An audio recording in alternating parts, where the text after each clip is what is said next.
India में porn content का production band है। इसी तरह प्लेन में बंदूक या नाइफ लेकर जाने के ऊपर भी बैन है। यूएस में गन्स खरीदना अलाउड है, लेकिन फिर भी प्लेन में ले जाना बैन है। इंडिया में हर तरह की नशे वाली ड्रग्स पर बैन है। दो कुछ कंट्रीज में कैनबिस यानी वीड अलाउड है। इंडिया में आप एंटीबायोटिक्स किसी भी केमिस्ट से बिना प्रिस्क्रिप्शन के खरीद सकते हैं, जबकि यूएस में डॉक्टर भी देने से पहले कई बार सोचते हैं। दोस्तों, मैं आज बात करने वाला हूं एक ऐसी चीज की जो दुनिया भर में ओपनली मार्केट्स में मिलती है, लेकिन बहुत खतरनाक है। इनफैक्ट ओपनली मिलती ही नहीं है, कई कंपनीज इसको जोर शोर से प्रमोट भी करती हैं। जी हाँ, मैं बात कर रहा हूं चीनी की। एज एन इंडियन हमारे कल्चर में ही मीठा बसा हुआ है। मीठे के बिना शायद हम सरवाइव ही नहीं कर पाए। लेकिन इसी के साथ एक फैक्ट ये भी है कि भारत या इंडिया को आज वर्ल्ड का डायबिटीज कैपिटल कहा जाए तो वो भी गलत नहीं होगा। और ये मैंने ऐसे ही नहीं हवा में कह दिया। चलिए डेटा के साथ बात करते हैं। साल 1990 में करीब 1,15,000 लोगों ने डायबिटीज के कारण अपनी जान गंवाई। 2015 में यह आंकड़ा बढ़कर 3,50,000 हो गया। इनफैक्ट रिसर्च ने प्रूव किया है कि दुनिया में a lot more people die every year because of sugar than because of guns. और 2015 से अब तक इतने साल बीत गए तो ऑब्वियस है कि आंकड़ा और भी ज्यादा बढ़ गया होगा। और इन मौतों के पीछे की वजह है मीठा, या यूं कहो कि व्हाइट शुगर, जिससे हम अपने ट्रेडिशन का एक अहम हिस्सा मानते हैं। अब कुछ लोग शायद ये लॉजिक दे सकते हैं कि हमारे एंसेस्टर्स भी तो खूब मीठा खाते थे और 100-100 साल तक जीते भी थे, और आज इतना शुगर कंट्रोल करने के बाद भी कितने लोगों को हार्ट अटैक हो रहा है, तो क्या फायदा है ये सब कंट्रोल करने का। पर अगर आप फैक्ट्स को देखें तो ये बात सच नहीं है। हमारी लाइफ एक्सपेक्टेंसी यानी एवरेज एज 1940s में थी करीब 32 साल और आज है करीब 70 साल। और इसमें एक बहुत बड़ा हाथ है मेडिसिन की दुनिया में हमारी बढ़ती हुई नॉलेज और रिसर्च का। कैंसर से लेकर HIV तक आज इंसान ने कई बीमारियों का इलाज ढूंढ लिया है। लेकिन उसी मेडिकल साइंस की एडवाइस को अगर हम ध्यान से सुने और समझें तो चीनी हमारी सबसे बड़ी दुश्मन है। और बहुत सारी रिसर्च ने यह क्लियरली प्रेडिक्ट किया है कि आने वाले सालों में डेथ्स का सबसे बड़ा रीजन बंदूक और वॉर्स नहीं होंगी। सबसे बड़ा रीजन होगा हमारी बिगड़ती डाइट और लैक ऑफ एक्सरसाइज। मैं मानता हूं कि एक्सरसाइज शुरू करने के लिए हमें टाइम चाहिए और किसी की गाइडेंस चाहिए, तो एक्सरसाइज के बारे में फिर किसी दिन बात करेंगे।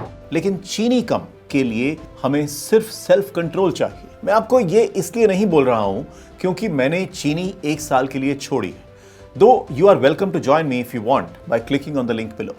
एक और समझने की बात यह है कि आज की शुगर और पहले जमाने की शुगर में जमीन आसमान का अंतर है। पुराने जमाने में गुड़ और शक्कर का काफी यूज होता था, लेकिन आज के टाइम पर वो ओल्ड फैशन माना जाता है और व्हाइट शुगर यानी सफेद चीनी पॉपुलर है। लेकिन ये हमारे लिए कितनी खतरनाक है ये हम सोच भी नहीं सकते, और उसी ने हमें डायबिटीज कैपिटल बना दिया है। चलिए आपको एक और आंकड़ा बताते हैं। आज इंडिया में लगभग हर इंसान डेली करीब 50 ग्राम शुगर कंज्यूम करता है, जबकि WHO यानी वर्ल्ड हेल्थ ऑर्गेनाइजेशन के मानने के लिए इंसान को एवरेज 25 ग्राम शुगर ही खानी चाहिए।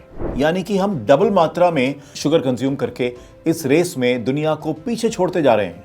Shocking right? वैसे अगर ये रेस जीत ही रहे हैं तो ये भी जान लीजिए कि ये हम खुद से नहीं कर रहे हैं, बल्कि हमसे करवाया जा रहा है।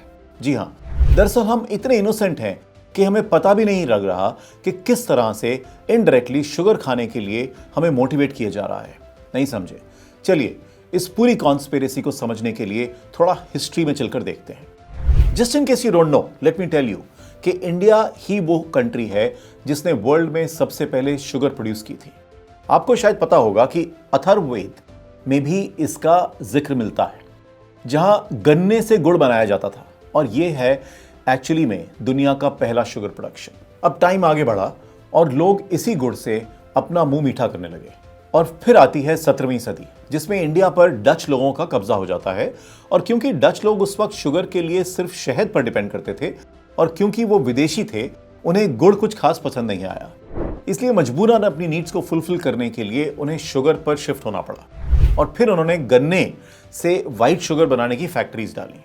इसका इफेक्ट ये हुआ कि शुगर व्हाइट और क्लीन हो गई, लेकिन जो न्यूट्रिशन गुड़ में हुआ करती थी वो सारे मर चुके थे। हमने बहुत सी चीजों की तरह मीठे को भी सुंदर और अट्रैक्टिव बनाने के लिए उसकी अच्छी क्वालिटीज को सैक्रिफाइस कर दिया। अब जब फैक्ट्रीज में शुगर का प्रोडक्शन शुरू हुआ तो उसकी सप्लाई बढ़ती चली गई। लोगों को गुड़ बनाने के पीछे लगने वाली मेहनत से बचने का मौका मिल गया और व्हाइट शुगर हीरो बनकर पॉपुलर हो गई। इससे देखते हुए गवर्नमेंट का भी सपोर्ट शुगर मिल्स को मिलने लगा और जिसका रिजल्ट है कि आज इंडिया में दुनिया की लगभग 34% शुगर प्रोड्यूस होती है, यानी कि वर्ल्ड में सबसे ज्यादा। जरूर ये डेटा सुनकर आपको अच्छा लग रहा होगा, लेकिन इसका जो नेगेटिव इंपैक्ट है वो काफी खतरनाक है। आजादी के बाद ये आंकड़ा 1/3 यानी 1/3 से भी कम हो गया और इसकी वजह तो चीनी की बढ़ती डिमांड ही है। और इसका दूसरा रीजन है व्हाइट शुगर की प्राइस। क्योंकि इसका प्रोडक्शन ज्यादा है तो लार्ज स्केल प्रोडक्शन और इकोनॉमीज ऑफ स्केल की हेल्प से इसकी प्राइस भी काफी कंट्रोल रही है, इसलिए लोगों के लिए एक इजी बजट फ्रेंडली चॉइस बन गई। चीनी की हाई डिमांड और कंजम्पशन के पीछे है हमारी large consumption of soft drinks और बाकी पैकेज ड्रिंक्स और प्रोसेस्ड फूड्स की कंपनीज। उन्हें काफी ज्यादा मात्रा में चीनी की डिमांड होती है। खैर, वापस शुगर पर आए तो अब आप अपना शुगर कंजम्पशन कैलकुलेट करके देखिए। जरूर आपको लग रहा होगा कि आप तो बहुत कम ही शुगर कंज्यूम करते हैं, लेकिन हो सकता है कि आप डायरेक्ट एडेड शुगर कम ही कंज्यूम करते हो, पर इनडायरेक्टली हम सब मोस्टली शुगर एडिक्ट्स बन चुके हैं। ये मैंने तब रियलाइज किया जब मुझे समझ में आया कि ऑलमोस्ट हर प्रोसेस चीज में जो मार्केट से लेकर हम खा पी रहे हैं उसमें शुगर है या वो हमारे अंदर जाकर शुगर में कन्वर्ट हो जाएगी। Let me explain. हम एडेड शुगर मोस्टली यूज करते हैं चाय, कॉफी, दूध में। इसके बाद नेक्स्ट लेवल पर हैं डिजर्ट्स, मिठाई, केक्स, सॉफ्ट ड्रिंक्स। इनमें बहुत हाई क्वांटिटी में शुगर हम कंज्यूम करते हैं पर देख नहीं पाते। लेकिन उसका भी नेक्स्ट लेवल है, things like bread, pasta and other carbohydrates, जो हमारे अंदर जाकर शुगर में कन्वर्ट हो जाते हैं। So to start with, I would suggest you attack just your added sugar. मेरा प्रॉब्लम है कि मीठा इज माई वीकनेस। सो पिछले साल मैंने बहुत कोशिश करी इसको कम करने की, पर नहीं कर पाया। तो इस साल मैंने 1 साल के लिए आई डिसाइडेड कि मैं सिर्फ एडेड शुगर छोड़ दूंगा। मतलब सिर्फ चाय, कॉफी, मिठाई, केक्स वगैरह बंद। नेचुरल शुगर जैसे fruits and vegetables are on. I started this on 1 January 2024 और मैं आपको बताऊं कि I am feeling much better, lighter and fitter. अब मैं आपको ये बताता हूं कि ये व्हाइट शुगर इतनी खतरनाक क्यों है। बेस्ड ऑन माई रिसर्च, जब चीनी हमारी बॉडी में जाती है तो वहां एम्प्टी कैलोरीज क्रिएट करती है, जिससे कैलोरीज बॉडी में बढ़ती रहती है, जिसमें किसी भी तरह का कोई पौष्टिक एलिमेंट नहीं होता है, जो कि कारण बनती है कई तरह की बीमारियों का। जब हम मीठा खाते हैं तो शुगर के कारण हमारे दिमाग में डोपामिन रिलीज होता है, जो एक तरह का प्लेजर फील कराता है और इसी प्लेजर के कारण हमें और मीठा खाने का मन करता है। आपको बता दूं कि कुछ ऐसा ही प्रोसेस स्मोकिंग के साथ भी होता है। इसके अलावा आपको स्किन पर भी इसका इफेक्ट देखने को मिलेगा। कई स्टडीज ये बताती हैं कि हमारी डाइट में मौजूद शुगर हमारे ब्लड को इफेक्ट करती है, जिससे स्किन के प्रोटीन कोलेजन को नुकसान पहुंचता है। दरअसल ये कोलेजन हमारी स्किन को हेल्दी और यंग रखता है और इसकी इलास्टिसिटी को भी बनाए रखता है। ऐसे में शुगर के एक्सेस से स्किन जल्दी ढीली पड़ने लगती है और स्किन में रिंकल्स यानी झुर्रियां लगने लगती हैं। इसके अलावा शुगर से हमारी बॉडी की एनर्जी भी इम्बैलेंस हो जाती है, क्योंकि ये रिफाइंड शुगर कार्बोहाइड्रेट से मिलकर बनती है, जो जल्दी से डाइजेस्ट होकर हमारे ब्लड का हिस्सा बन जाते हैं। यही रीजन है कि शुगर खाने से तुरंत बाद एनर्जेटिक महसूस करते हैं, जैसे एक एनर्जी बूस्ट मिल गई हो, और फिर जैसे ही ये डाइजेस्ट होती है बॉडी की एनर्जी तेजी से गिरती है। शुगर रिलेटेड ये एनर्जी के हाइज एंड लोज हमारी बॉडी के लिए बहुत हार्मफुल होते हैं। इसके साथ ही बॉडी में शुगर को कंट्रोल करने वाला हार्मोन यानी कि इंसुलिन भी ज्यादा शुगर खाने से इंबैलेंस हो जाता है और इंसुलिन बनने का प्रोसेस तेज हो जाता है।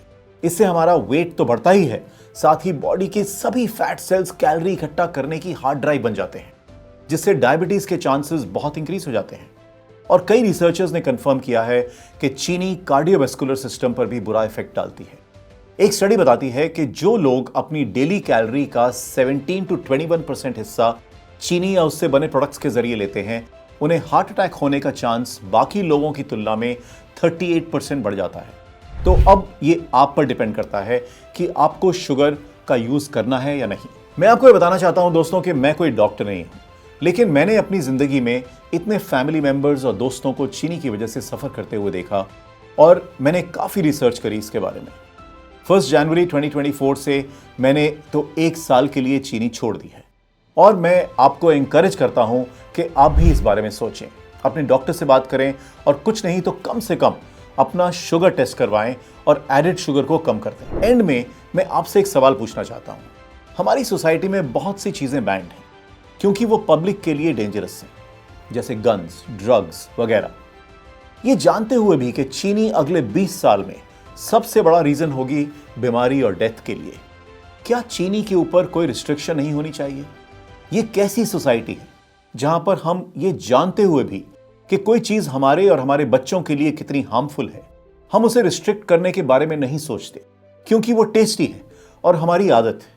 आपको क्या लगता है, शुड शुगर बी बैंड, या कम से कम सिगरेट पैकेट की तरह शुगर पैकेट के ऊपर भी वार्निंग प्रिंटेड होनी चाहिए, harmful for health, please consume at your own risk? I would love to know what you think. Please share your thoughts and comment below.